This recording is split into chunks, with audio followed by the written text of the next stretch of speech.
ஏற்கனவே தாவேக்காவுடன் கூட்டணி வைப்பது தொடர்பாக ஓ பன்னீர்செல்வம் விஜயுடன் போனில் பேசியதாக தகவல் வெளியாகியுள்ளது. முதலில் பிடிகொடுக்காமல் இருந்த விஜய் பின்னர் ஓ பன்னீர்செல்வம் உடன் போனில் நீண்ட நேரம் பேசியதாக கூறப்படுகிறது. அமமுகவின் டிடிவி தினகரனைப் போலவே ஓ பன்னீர்செல்வம் தரப்பும் 2026 சட்டசபை தேர்தலில் தேசிய ஜனநாயக கூட்டணியின் முதலமைச்சர் வேட்பாளராக அதிமுகவின் எடப்பாடி கே. பழனிசாமியை ஏற்காது என அறிவித்துள்ளது.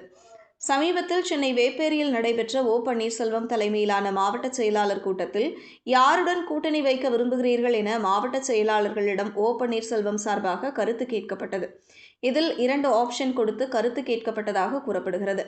அனைத்திந்திய அண்ணா திராவிட முன்னேற்ற தொண்டர்கள் உரிமை மீட்பு கழகத்தின் நிர்வாகிகளுடன் நேற்று ஓ பன்னீர்செல்வம் சந்திப்பு நடத்தினார். இந்த சந்திப்பில் பல விஷயங்கள் ஆலோசனை செய்யப்பட்டன. அதன்படி அதிமுகவில் மீண்டும் இணையலாமா, அதிமுகவுடன் கூட்டணி வைக்கலாமா அல்லது தாவேகாவுடன் கூட்டணி வைக்கலாமா, திமுகவுடன் கூட்டணி வைக்கலாமா என்று ஓ பன்னீர்செல்வம் ஆலோசனை செய்ததாக கூறப்படுகிறது. இதில்